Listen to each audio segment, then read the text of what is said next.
안녕하세요. 허재영입니다. 오늘은 한강에 관한 얘기를 해보려고 합니다. 어느 강이든 다 마찬가지지만 세월이 지나면서 강의 모습도 바뀌죠. 그런데 한강은 특별히 많이 변했습니다. 그래서 오늘은 한강의 과거의 모습도 좀 보여드리고 현재의 모습도 보여드리고 우리 미래에 이런 강이었으면 좋겠다라는 내용으로 말씀을 드려볼까 합니다.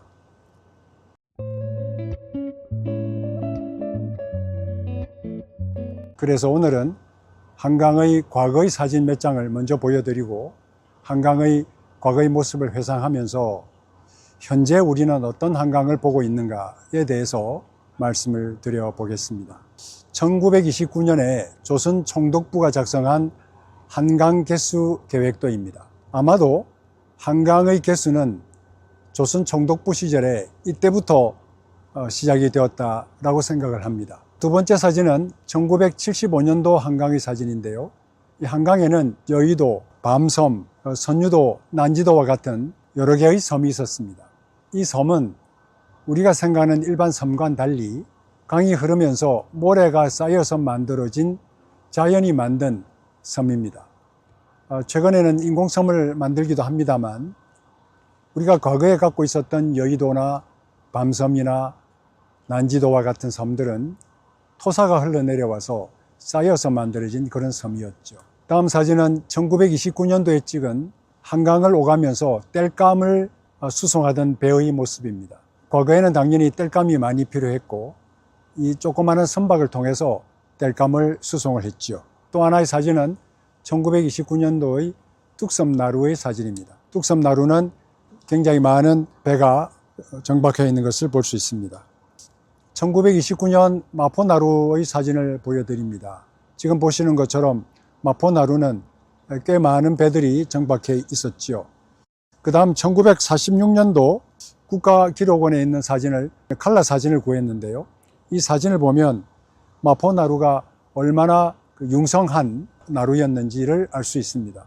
아마 여기서 굉장히 많은 실질적인 교역이 이루어졌을 거라고 예상합니다. 다음 사진은 1950년도 한강의 백사장의 사진입니다. 한강에는 이렇게 멋진 백사장이 있고 지금 보시는 것과 같은 파라솔을 설치해 놓고 거기서 강수욕을 즐기고 있는 사람들을 볼 수가 있습니다. 한강은 지금의 한강과 다르게 서울 시민들이 자주 찾고 편하게 찾고 즐길 수 있는 그런 공간이었습니다. 1960년대 들어오면서 한강은 조금씩 변화하기 시작합니다. 지금 보시는 한강은 1960년도의 사진입니다. 지금 보여드리는 사진은 1925년도에 한강에 대홍수가 일어났던 때의 사진입니다. 이거를 을충년 대홍수라고 이야기하는데 이 을충년 대홍수 때는 서울 시내 상당히 많은 지역이 물에 잠겼습니다. 이 사진을 꼭 보여드려야 되겠다고 생각했던 이유는 홍수의 범위를 보여드리기 위해서입니다. 홍수가 범람했다는 것은 그 구간이 원래는 강의 영역이었다는 점을 의미합니다. 지금은 이 홍수가 범람했던 지역을 전부 다 막아서 도시로 만들었죠. 그래서 홍수가 범람했던 지역을 도시로 만든 이 지역은 지금도 비가 많이 오면 침수가 일어나기 쉬운 그런 지역으로 되어 있는 것이죠. 다시 말해서 지금 서울의 상당 부분은 과거 한강의 범람원을 메꾸어서 도시로 쓰고 있는 것입니다. 서울 시민들은 한강의 영역을 빌려서 또는 빼앗아서 쓰고 있다 이렇게 생각해야 합니다. 그래서 언젠가는 한강의 영역은 한강에게 되돌려주는 그런 일을 부분적으로라도 해야 되지 않을까 그런 생각을 합니다. 지금의 한강이 모습을 갖추는 데는 한강종합개발사업에 따른 것이죠. 한강종합개발사업은 1960년대에서부터 시작해서 사실은 지금까지 이어지고 있다고 볼 수 있습니다. 이 한강종합개발 사업으로 인해서 일어나고 있는 몇 가지 잘못된 점, 폐단에 대해서 말씀을 드리겠습니다. 그 첫 번째가 직강화로 인한 생태계 단절입니다. 하천을 되도록이면 반듯하게 만들려고 했죠. 그런 과정에 하천에 들어있는 여러 가지 섬들을 많이 없앴습니다. 대표적으로 밤섬, 국회의사당 앞에서 보이는 그 밤섬을 폭파했었습니다. 왜 폭파했냐면 여의도라고 하는 땅을 만들기 위해서 밤섬을 폭파했죠. 그 폭파한 흙을 여의도를 만드는데 메꾸는 데 썼죠. 물론 그 이후에 시민들의 운동으로 밤섬이 다시 복원이 되긴 했습니다만 밤섬도 없어졌고요. 중랑천 하류에 가면 저자도라고 하는 큰 섬이 있었습니다.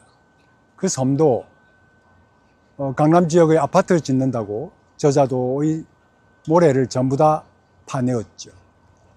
그래서 한강에 있던 꽤 큰 하중도가 이런 모양으로 없어지게 된 것이죠. 단순히 섬이 없어진 것이 문제가 아니라 그 섬 곁에 서식해 있던 여러 가지 생물들도 함께 사라진 것입니다. 그렇게 해서 우리는 직강화로 인한 생태계 단절이 많이 이루어졌다는 평가를 내리고 있습니다. 지금 여러분들이 보고 계시는 화면에 한강버스를 볼 수 있습니다. 이 한강버스는 제가 듣기로는 약 10대 정도의 버스를 도입했다고 하는데요. 이 버스는 정체성이 불분명합니다. 시내버스도 아니고 유람선도 아닙니다. 유람선이라면 이미 한강에 유람선들이 있었죠. 그 정도로 유람선의 기능은 충분하지 않을까 싶은데요. 그렇다면 시내버스이어야 하는데 마곡에서 잠실까지 약 2시간 정도 걸린다고 합니다.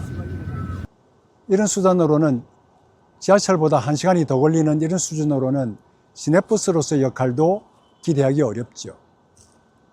거기에다가 이 수상버스를 제작하는 회사가 제가 듣기에 경험이 없는 회사가 이 버스를 만들었다고 합니다. 그러니까 운항을 개시하자마자 얼마 지나지 않아서 바로 운항을 중단하고 있는 상태지요. 왜 이런 무리한 일을 하고 있을까요? 아마도 개발 위주 시대의 사람들이 여전히 한강은 개발의 대상이다라고 생각하고 한강은 우리가 가꾸는 하천이 아니라 우리가 이용만 하면 된다라는 그런 생각이 강하기 때문이 아닌가 하는 생각을 해봅니다. 이 한강 유람선 또는 한강버스가 다니기 위해서는 신곡 수중보의 존재가 매우 중요한데요. 수심을 일정하게 유지해야 되니까요. 그래서 신곡 수중보를 유지하는 이유 중에 하나가 이러한 유람선이나 또는 한강버스를 운영하기 위해서 신곡 수중보를 고집하고 있는 것이 아닌가 하는 생각도 하게 됩니다. 저희가 이 한강에 온 것은 한강버스를 타보기 위해서였습니다. 그런데 이 선착장에 와보니까 버스는 운행하지 않고 있고 고장으로 인해서 버스의 운항은 중단되었고 지금 시험 운항을 하고 있다고 합니다. 이렇게 사전에 충분한 준비 없이 시민들의 안전에 직접적인 영향을 미치는 이런 수상교통수단을 이런 식으로 운영한다는 것은 비판받아 마땅하지요. 한강종합개발사업의 두 번째 문제점은 한강에는 많은 구조물들이 존재한다는 것입니다. 팔당댐이 있고요. 지금 현재 우리가 잠실 수중보 앞에 와 있습니다만 잠실 수중보가 있고요. 또 내려가면 신곡 수중보가 있습니다. 이러한 댐이나 보가 건설되어 있는 바람에 상하류 간의 생태의 단절이 이루어지고 또 잠실 수중보 상류 쪽에는 유속이 느려지기 때문에 녹조류가 발생하기도 합니다. 다시 말해서 수질이 나빠진다는 뜻이죠. 이런 보가 흐름을 차단하고 있기 때문에 잉어와 붕어 같은 정수성 어종은 많아지는 대신에 은어와 연어와 같은 회유성 어종이 많이 줄어들었습니다. 다시 말해서 한강에는 생태계가 과거에 비해서 나빠졌다. 앞으로도 더 나빠질 것 같다라는 것이 지금의 예측입니다.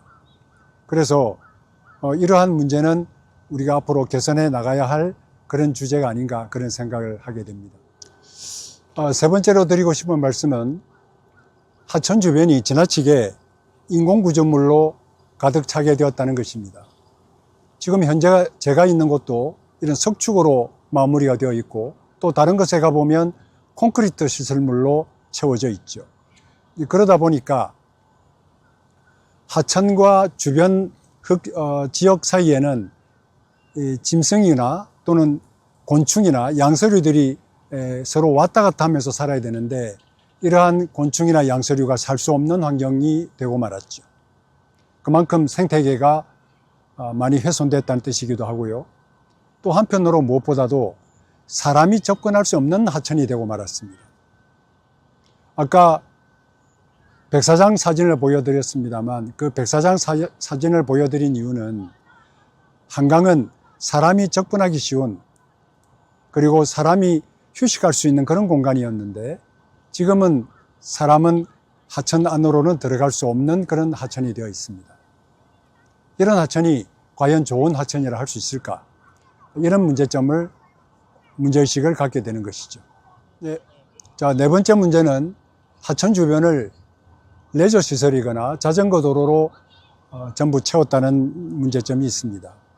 그러다 보니까 이 조류들이 쉴 수 있는 공간이 사라져 버렸습니다. 옛날에 철새들이 오고 쉬었다 가고 하는 그런 공간이었는데, 지금은 철새들이 쉴 수 있는 공간이 사라졌습니다. 거듭 이야기합니다만 그만큼 한강의 생태계는 매우 나빠졌다, 이렇게 말씀드릴 수 있죠.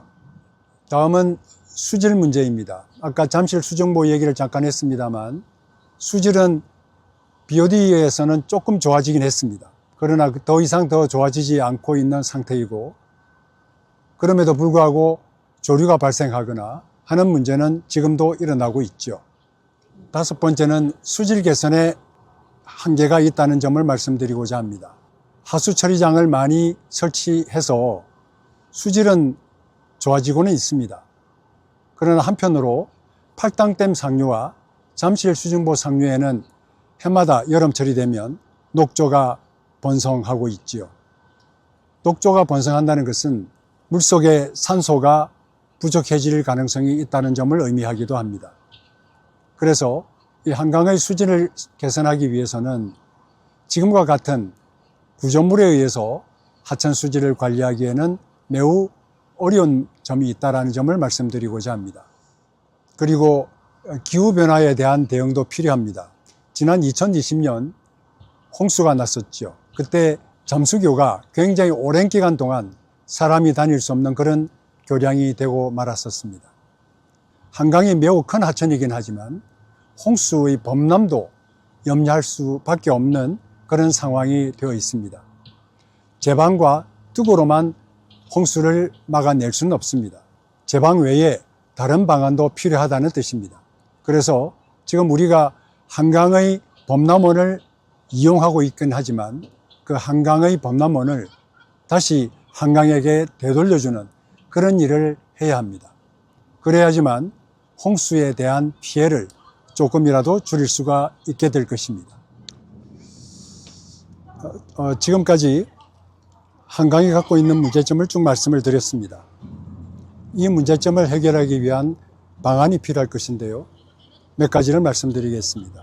우선 첫 번째는 자연성을 회복하는 일입니다. 과거에 있었던 모래톱이거나 또는 습지를 회복하는 것이 좋겠습니다.